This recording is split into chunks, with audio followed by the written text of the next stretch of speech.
We are just days away from the 2025 NFL season kicking off. Today we are going to be going through our predictions for everything for the upcoming season, record predictions, award predictions, and eventually the playoffs and a Super Bowl champion as well. So going to be very fun to go through all of this.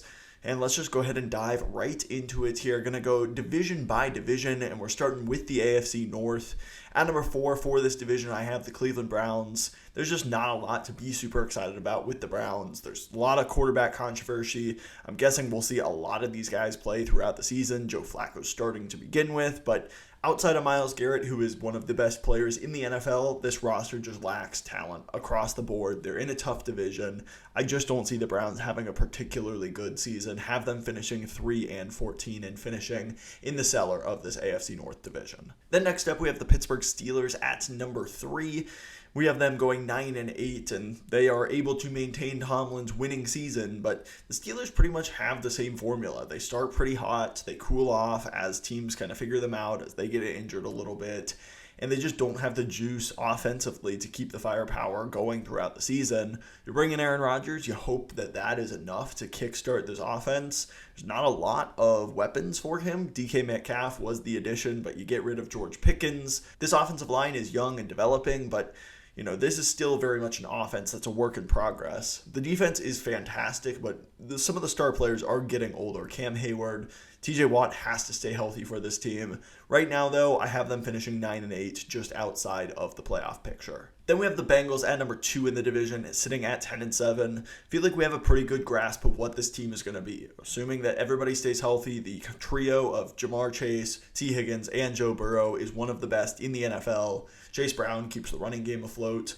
The offensive line is okay. I don't think it's as bad as some people think, but it's not a strength of this team by any stretch of the imagination. Really, what it all comes down to is, can Al Golden change how this team plays defense? Because the talent is still very much a question mark. Hopefully Trey Hendrickson will be a part of this team. Otherwise, this team will not win 10 games. But I think this defense just needs to be like 20th in the NFL, not bottom 3 in the NFL, in order for this team to be able to make a competitive push to the playoffs. They won 9 games last year with how bad their defense was last year. So if you think at all that it's going to improve, the Bengals winning 10 games certainly isn't unheard of. Then we have, to top off the division, the Ravens at number 1, 11-6 for them. I think this is one of the most complete rosters in all of football. They have a fantastic defense. They run the ball incredibly effectively with Lamar Jackson and Derrick Henry in that backfield. Have some nice weapons as well.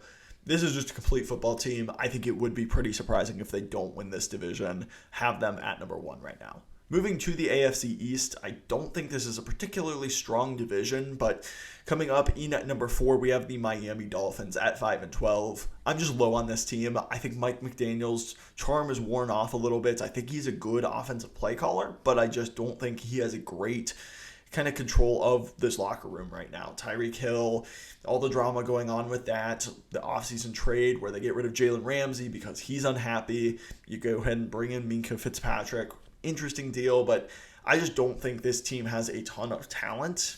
On the defensive line, I think there's some interesting things there. This secondary is atrocious, though. The corner room is the worst I've seen in the entire NFL. The offensive line, I'm not super fond of as well, and there's just the whole Tua concussion question as well. So I just don't love the construction of this team, and I do have them ultimately finishing 4th in the division. Not far behind them, though, we have the Jets at number 3. I just don't trust a Justin Fields-led offense at this point. I do think the hire of Aaron Glenn was a decent one, but it's going to take time for him to kind of get his culture and this defense up to par. I think the defense has a lot of talent. They're good quality defense, but I think this offense is just going to have a really tough time throwing the football. Garrett Wilson is probably going to be peppered with targets, but there's just not a lot else in that weapons room, and I just don't trust Justin Fields at quarterback. So ultimately, the Jets finish at 5-12. At number 2, I have the New England Patriots. They're a team that I'm definitely higher on than others. I have them going 10-7 and making the playoffs, getting that 7th seed as a wild card team. I'm a huge fan of Drake May. I think that he showed a lot in his rookie season to create, even though there wasn't a lot of talent around him. You bring in Mike Vrabel, which I love that signing as the head coach. I think he consistently elevated those Titan teams, and it was really good defensively, where I think this team has some star talent. Christian Gonzalez, one of the best young corners in all of football. If the offensive line can protect Drake May enough, and Stephon Diggs and Kyle Williams and some of these weapons that they have can be at least solid, I think you'll have a decent running game with Travion Henderson and Ramondre Stevenson. I believe in Drake May. I believe in the coach.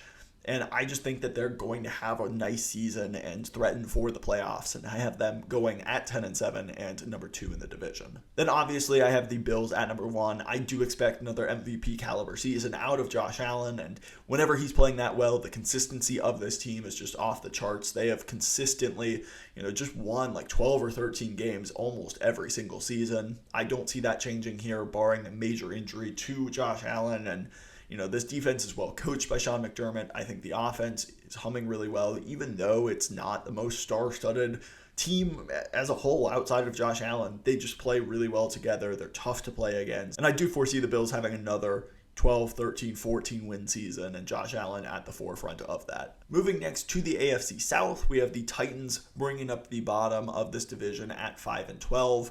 I do think that the Titans have lots of room for improvement. Cam Ward, I do think is going to be a solid quarterback for them. Wasn't quite as high on Cam Ward as some of the other people, but I do think that it was a worthwhile swing to take that franchise guy, see if you can improve in that position.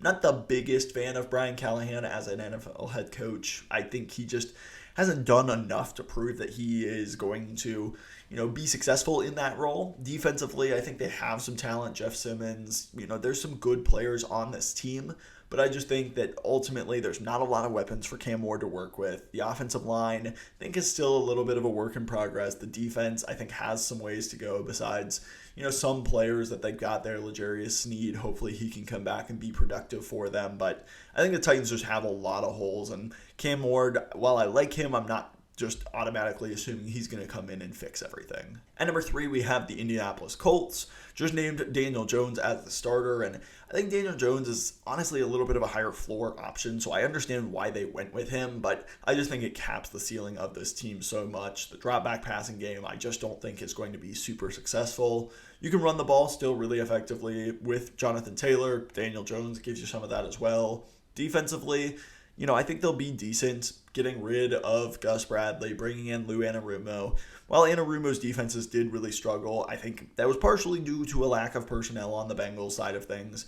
I think he overcomplicates some things. He asks a lot of his defensive players, but when it works, it is really, really good. And so the Colts could improve defensively, but ultimately I just don't think they have the firepower really on offense or defense to be super great in this division, have them going 7-10. Next up, we have the Jaguars at number 2 in this division, also though at 7-10. I think they have some interesting players with Brian Thomas Jr., Trevor Lawrence, obviously Travis Hunter added to that mix. I just don't think that they're going to be able to run the football super effectively. That offensive line is a bit of a concern.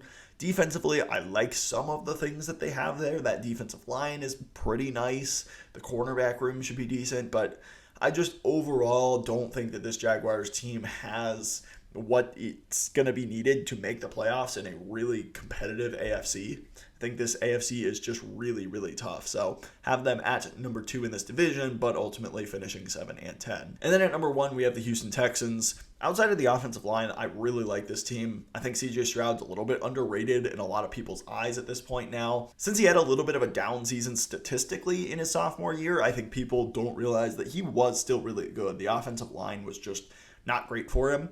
He has good weapons in Nico Collins, some of the young rookies that they brought in as well. So I think that this offense can certainly be effective as long as the offensive line can be okay, which that's not a guarantee. But this defense, I think, might be the best in the NFL. I think they're just so good up front with Danielle Hunter and Will Anderson. You got Derek Stingley. This is just a star-studded defense. They play really well together. They're well coached by DeMeco Ryans. I wouldn't be at all surprised if the Texans have the best defense in the NFL when it comes to the end of the season. And ultimately, I think that, along with having a really good quarterback in CJ Stroud, is going to be enough to have them win this division, which I don't think is very good. Moving to the AFC West, I have the Raiders finishing fourth at 5-12. This hurt me a little bit. I am a huge fan of Ashton Genty. I like the moves to go get Geno Smith and Pete Carroll. I think, Tom Brady has kind of brought a sense of urgency to winning for this organization, but ultimately, this division is just brutal. I think the Chargers, the Broncos, the Chiefs are all very good teams. The Raiders obviously just have to play them all. I just think that they're going to come up short in a couple of big games, big moments across this division and across the league as well. And maybe their record is not quite indicative of how feisty of a team they are, but I just think that this is a tough division. The defense is not great. I think they still lack some offensive weapons, even if you have Brock Bowers and Ashton Genty. I like those guys. I could see this Raiders team finishing higher, but it's just such a tough division, and I think there's just going to be a lot of games where they're competitive, but they just ultimately can't quite come up on top. Moving to number 3, we have the Chargers at 9-8. I do think the Rashawn Slater injury is tough for them. Ultimately, though, Harbaugh is going to have them competing, have them definitely in the mix for the playoffs, but I do have them falling just short, not being able to get into the wild card round. And ultimately, usually 4 to 6 teams that made the playoffs from last season don't make it again. The AFC, it's hard to find those teams. Ultimately, we had the Chargers dropping out as well as the Steelers dropping out. And we had, the Bengals and the Patriots taking those spots. So it's not just going to be all the teams that were good last year are good this year. I think that's important to note. But the Chargers, I do think still will certainly be competitive, certainly within that playoff mix, but do just fall a bit short. At number 2, I have the Denver Broncos, definitely the team I am high on this year. I think Bo Nix is a solid quarterback, but he's not the main reason I'm high on this team. I think Sean Payton is one of the 5 to 6 best coaches in the NFL. He's kind of resumed his place on that mantle. I don't love the weapons of this team. The offense as a whole, I think, is solid. The offensive line's fantastic. The weapons are solid. The running back room, I don't think is great. Bo Nix is fine. This offense is good. I think it's really well coached. It's efficient. They can move the ball effectively. I thought they figured a lot out towards the end of last season. Cortland Sutton's really good. Bring in Evan Ingram. I think this offense can be solid. And that works when you have a fantastic defense as well. Coached by Vance Joseph, I think this unit it just plays so well together. You have the best corner in all of football in Pat Surtain. There's just a lot of talent on this defense, and they're well coached. I do think that just gives this Broncos team such a high floor and that they will be back in the playoffs here. And my little bit spicy take is I would not be super surprised if this Broncos team overtakes the Chiefs for number 1 in the division. But, I ultimately still do have the Chiefs finishing at 12-5 and first in this division. I do think that this Chiefs roster is good. It's very good. And ultimately you have Patrick Mahomes, you have Andy Reid. So I would be not at all surprised if this team wins the Super Bowl again next year. Not at all. But I do think that there is a chance that, Travis Kelce does seem to be trending downward a little bit. Rashee Rice, we'll see what's happening with his availability. The defense is really well coached, and I think that's the strength of their team. You want to run the football on offense, and that was kind of the Chiefs' identity last year. And, if teams can find a way to stop the run, you lose Joe Thuney, which is a big loss on that offensive line. You're going to have Patrick Mahomes go out there and win games with guys who aren't the best weapons. So I think Mahomes is going to have a big year, and I think he absolutely has proven he can do that. But the Chiefs, I think, are maybe a sneaky team to certainly make the playoffs, but maybe lose out on the division. But ultimately, that's not the direction I have them going, and I have them winning the division still at the top of the AFC West at number 1. Next up, probably the hardest division in all of football to predict. We have the NFC North, and genuinely, I think you could make the argument that any of these teams are at least poised to win the division or at the very least make the playoffs. I have the Bears at number 4. I think they're just the most unproven of this group. I think that Ben Johnson is a fantastic coach. You have Caleb Williams, who I hope can, build off of what he did last season. His pocket presence, his ability to get the ball out on time are still major areas where he needs to improve. His accuracy, I don't think, was quite as good as you would hope, but there's still playmaking there. He wasn't turning the ball over. He was still very efficient when he was given opportunities. You have good weapons, a now great coaching staff, bring in Dennis Allen. I think this defense should improve. Don't love the pass rush on this team, and that might be one area where they are held back a little bit, but you hope that the offensive line is majorly improved with the additions you got there. I think there is every reason to believe the Bears can make the playoffs. I just think they're the most unproven and ultimately fall a little bit short in my rankings here, as I have them going 9-8. Then I have the Packers at number 3, finishing 10-7. I think this team is a little bit inconsistent at times, whether that's Jordan Love, whether that is this defense. I do think that this Packers team maybe lacks a little bit of star talent at the very top of the roster. It's a very deep, very talented team, but I don't know that, they have the star power of some of these other teams. Jordan Love is a little bit inconsistent at times, but I do think he's very talented. LaFleur is a great coach. I think this is a well-coached team. The defense, they do need to get a pass rush, I think. That's kind of the number one thing. Rashawn Gary, Lucas Van Ness, can those guys step up a little bit? But ultimately, I still have the Packers making the playoffs at 10-7 and, certainly competing for this division title, even though they finished third. At number 2, I have the Vikings finishing 11-6, and there is definitely uncertainty when it comes to this Vikings team, notably at the quarterback position. J.J. McCarthy has not taken a regular season snap before. I do think that there's a pretty decent potential that this is a downgraded quarterback for at least the first 10 to 12 weeks of the season. I think McCarthy is going to have some growing pains, and there's going to be a little bit more bumpiness when it comes to how this Vikings team and this offense operates. But ultimately, I believe in this offensive line. I very much believe in the coaching of Kevin O'Connell and Brian Flores. I think this is one of the best coaches teams in the entire NFL. I think you have great weapons and a great infrastructure around J.J. McCarthy, really the best you could possibly ask for. Great coach, great weapons, a good offensive line, which they added to. Defensively, you added a ton of talent to that front seven. Jonathan Grenard was fantastic for you. The secondary is a question mark. That is definitely the Achilles heel of this team outside of maybe quarterback.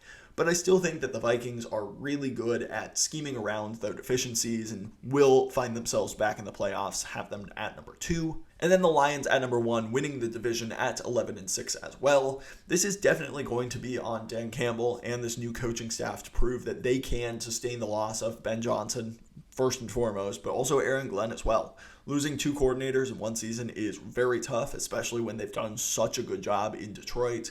I still believe in this Lions roster, though. Jared Goff, throwing to Amon-Ra St. Brown, Sam Laporta. I still very much believe in Aiden Hutchinson and what this defense can do as well. So I don't think they'll maybe be quite as dominant as they were at times last season, but I still believe in this Lions team. I think their roster and their team and their coaching is good enough for them to win this NFC North division. Looking at the NFC East next, at number 4 we have the New York Giants at 4-13. I love this defensive line. You've got Dexter Lawrence, you add Abdul Carter, you got Kayvon Thibodeau. You've just got so much talent on this defensive line that is really hard to rank this team at number 4 and only give them 4 wins. I just do not believe in this offense. I think Malik Neighbors is fantastic. The offensive line just really scares me. I don't think they're going to get good quarterback play regardless of who's starting for them. Brian Daboll, I'm losing faith in. I thought it was a good hire when they brought him in. I was really impressed when he schemed, such good things for Daniel Jones. I don't believe in Jackson Dart. I don't think that Russell Wilson or Jameis Winston are going to be enough to get this done. And I just think that the seed is really hot for this coaching staff. And I just don't quite believe that they're going to be able to get it done. But I do think there is talent that it wouldn't surprise me if they are a bit better than this. At number 3, I have the Cowboys at 8-9. And this Cowboys team is so weird because when it comes to passing the football, I think they're really good. I think they have a decent pass defense as well. Their secondary is pretty decent. I think that, they can pass the football really effectively with Dak Prescott, CeeDee Lamb, George Pickens. It's one of the best, weapon duos in the league. This offensive line has a lot of potential to be a pretty good unit as well. But I don't think this Cowboys team is going to be able to run the football effectively. And I think their run defense is awful. That means that they're not going to be able to control games, either when they have a lead or when they're trying to stop the run. I don't believe that this is going to be a tough enough football team against the run in the trenches that they're going to be able to compete for a playoff spot. And then probably my boldest take of all of this, I have the Commanders finishing second. at 10-7 and missing the playoffs. And like I said before, usually 5 to 6 teams that made the playoffs last season do not make it again. The Commanders were the shocking team that, were supposed to be one of the worst teams in the NFL and came out of nowhere and won and were ridiculously impressive. But I do think that this Commanders team went really far, and then I think there are still very sizable holes on this roster. I love Jaden Daniels. I think he is already a top 8 quarterback in the NFL with the potential, based on what he showed in his rookie season, to get into that tier with those 4 elite quarterbacks at the very top. I think Daniels absolutely could get there. But there are holes on this roster. Terry McLaurin, we don't know if he's going to be there. I think the offensive line is good, but there are holes there. You're relying on a 7th-round rookie, probably now that Brian Robinson's gone, to be your starting running back. I don't love the ancillary weapons too much. This defense, the pass rush is brutal. You're relying on Marshawn Lattimore to be your corner 1. I think this is a well-coached team, and I love Jaden Daniels. I believe in Jaden Daniels so much. But he can only kind of do so much when I don't love the infrastructure around him. I still think they'll be a good team. I think they'll be competitive. But I do have them missing the playoffs and finishing second in this division at 10-7. Then at number 1, no surprise here at all, I do have the reigning Super Bowl champion Philadelphia Eagles winning the NFC East at 13-4. Just such a complete roster from top to bottom. I think their ability to win the trenches so consistently, they've replaced talent really effectively in the secondary. You still have Jalen Hurts, Saquon Barkley, A.J. Brown, Devontae Smith. That offense is going to hum absolutely, and you figure that this Eagles team, unless something catastrophic happens, they're still absolutely in the driver's seat in the NFC and NFC East as well, certainly. Moving to the NFC South, I don't really have much nice to say about the New Orleans Saints. I don't mind the hire of Kellen Moore. I think that was a good get for them. I don't really believe in Tyler Shuck. I don't think this offense is very good. The defense is a complete mess as well. You've got Demario Davis, and, that's awesome. I believe in Chris Olave when he's healthy, but he just gets concussed so often. I just don't think this is a good team. I think most people agree with that. I have the Saints finishing 2-15, and certainly bringing up the rear of this division. Next up, I have the Panthers at 6-11 at number 3. This Panthers team is a team I want to believe in. I like Bryce Young. I really like adding Ted McMillan to this wide receiver room. His offensive line is pretty good, and if Bryce Young played like he did at the second half of last season, this could definitely be a team that surprises a little bit. Defensively, I just think there are a lot of holes. I like some of the additions that they made, but that defensive line is still really rough. I think that your front 7, your ability to get after the passer, are they going to be able to continue to, win games and scheme around that? I just think that's asking a lot, even if I do believe in parts of this team. I like the coaching on this team. I just think the Panthers just are probably a year away from really adding and investing in that defense from being a competitive team. Next up, the Falcons at number 2, have them finishing 7-10.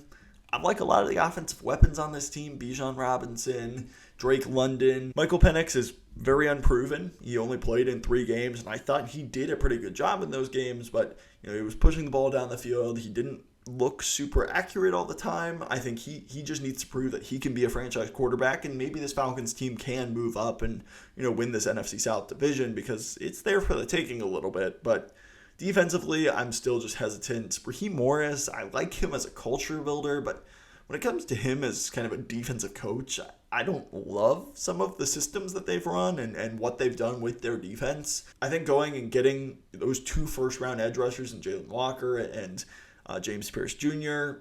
was an interesting decision, certainly, to give up that first-round pick, but hopefully that should bolster the pass rush a little bit, but you're relying on rookies to be able to do that. And defensively, I still just think there are major holes on this team. I have the Buccaneers finishing first at 10-7, though, in this division. We'll be curious, if Baker Mayfield can continue to, be productive on his 3rd offensive coordinator in 3 years as Liam Cohen departs. We'll be very curious to see kind of what that offense looks like. You have Mike Evans, Emeka Egbuka, Chris Godwin in that wide receiver room. And obviously, you loved what you were able to get out of Bucky Irving. So this offense should be pretty good defensively. I think Todd Bowles definitely comes up with creative schemes and ways for this team to get some stops. I don't think it's the most talented defense in the world, but ultimately enough to win a very weak NFC South division. Moving to the NFC West, we have the Seahawks at number 4 at 8-9. I like Mike Macdonald, really. I think he's a great defensive coach.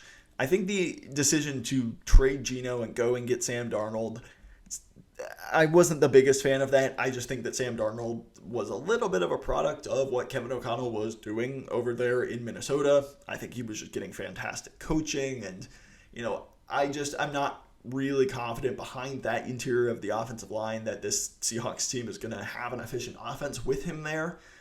But we'll see. Jackson Smith and Jigba, Cooper Kupp, the new wide receivers there. This defense should be really well coached. So they'll be a frisky, competitive team. But this is a very, very tough division. And I do think they ultimately fall a little bit short of where the other teams are at. Maybe my next hot take is the Rams finishing at number 3 here at 9-8.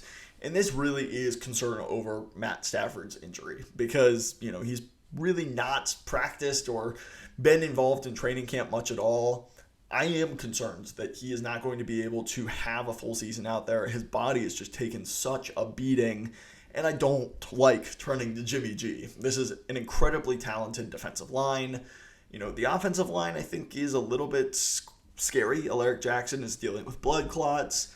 The wide receiver room is, it should be very good with Puka Nacua and Devontae Adams there, but I am concerned about Jimmy G potentially starting games for this team. That drops him down a little bit. I hate betting against Sean McVay, and I have so much respect for what he's done and what the Rams have been over the past few years, even developing young talent. But the QB room really does scare me. If you could guarantee me a full year of Matthew Stafford's health, I would have them in the playoffs. But it's just tough to predict that based on kind of what we've seen so far. At number 2, maybe a bit of another surprise, I do have the Arizona Cardinals finishing 10-7. I just really, really like what the Cardinals team have been building over the past couple of years. You finally go out and get some real pass rushers. They have not had guys on that defensive line that can do anything. You go and get Josh Sweat. You draft a couple of guys. Walter Nolan gets added to that room. I think people so underestimate how horrible this Cardinals defensive line was and how decent it can be now. I love the Will Johnson pick. I think the secondary should be really good. Jonathan Gannon, I think, has done a really good job with the defense with such little talent, and now they finally do have talent there. And I love the playmakers on offense. You've got James Conner and Trey Benson. I think that's a really solid running back room. Trey McBride, I think, is fantastic. Marvin Harrison Jr., I really do think can potentially break out this year. It all kind of comes down to if Kyler Murray can be healthy and be a consistent, good quarterback. I'm betting that he is going to be at least enough for this Cardinals team to get into the playoffs here at 10-7. And that leads us to number 1, the San Francisco 49ers. This team is a giant wild card. I think they're well coached. I think Brock Purdy is a good quarterback. Will Christian McCaffrey be healthy? Will Brandon Ayuk be healthy? Can a lot of these guys on the offensive line, Trent Williams, can he stay healthy? There are so many question marks on this 49ers team. It wouldn't surprise me if they struggle a little bit. But their schedule is kind of a joke. And so I do think the 49ers are going to be able to take advantage of that to ultimately win this division. They've been a little bit of kind of a yo-yo team where one year they're bad, one year they're good. This team is just 2 years removed from, being absolutely in the thick of it for Super Bowl contention. So they dealt with some bad injury luck last season. I think they get maybe a little bit of those bounces to go their way this time, and they're certainly back in the mix competing for the NFC West and maybe the NFC as a whole. Moving to my award predictions, at MVP, I've got Josh Allen. I think ultimately, in order to win an MVP award, team success absolutely matters. It's a team that usually wins 13 or more games. You got to be a top 1 or 2 seed in, your conference, and somebody who will just put up ridiculous stats. And I think Josh Allen just fits all 3 of those criteria. And ultimately, it wouldn't surprise me if it goes to Joe Burrow or Lamar Jackson or Patrick Mahomes, because Josh Allen did just win it last year. But I think it wouldn't at all surprise me if Josh Allen does win back-to-backs there. So I have him winning MVP. Offensive Player of the Year, I'll be honest, I really struggled to come up with one that I liked for this. I did go with Derrick Henry. I just think he's shown no regression of slowing down. I think this Ravens team has just been so successful running the football and Henry, I do expect, will continue to do that. So I have him as Offensive Player of the Year. Defensive Player of the Year, Aiden Hutchinson coming back from injury. I just think he was so good before he got injured last season. I do believe that he's going to be able to come back, be the heart and soul of that Lions defense. And ultimately, usually these awards go to the best pass rusher. And Myles Garrett and TJ Watt and a lot of those guys have already won this multiple times. I think Micah Parsons or Aiden Hutchinson are definitely going to be in consideration for this. So going to go with Hutchinson for Defensive Player of the Year.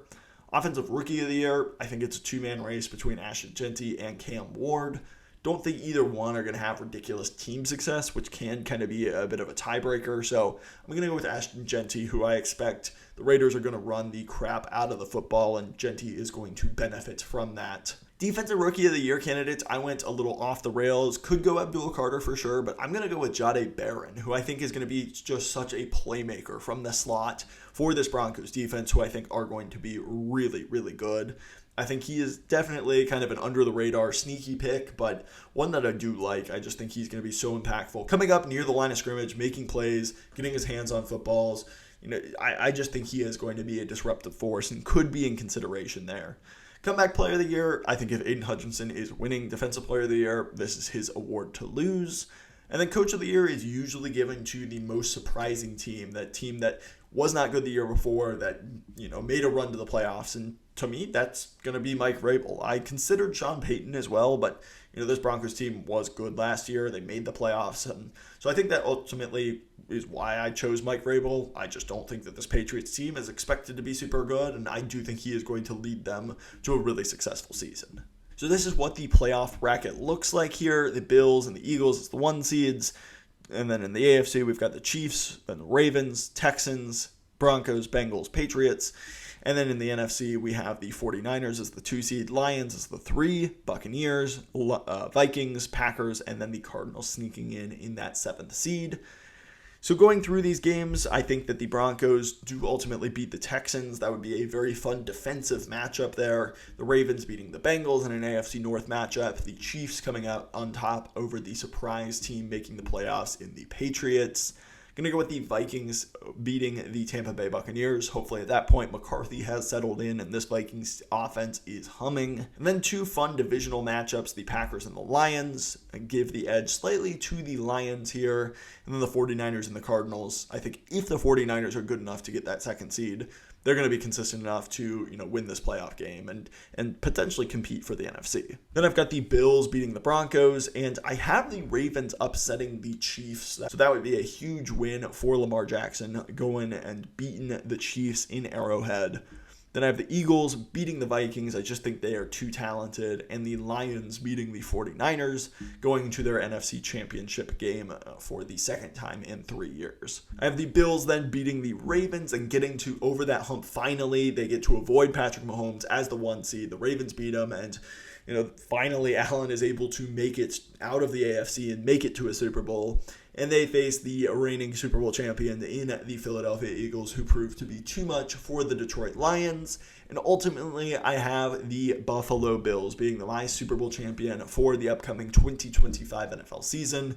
I just truly believe in Josh Allen and what he can do for this team. They were very close last season, and I think that they just get over the hump, potentially by avoiding Patrick Mahomes and just being able to avoid that altogether. But ultimately, I have the Bills winning and being the Super Bowl champions. Let me know your thoughts. Who do you think are going to be some of those sleeper teams that get into the playoffs? Who do you think might miss the playoffs? And ultimately, who is your Super Bowl champion?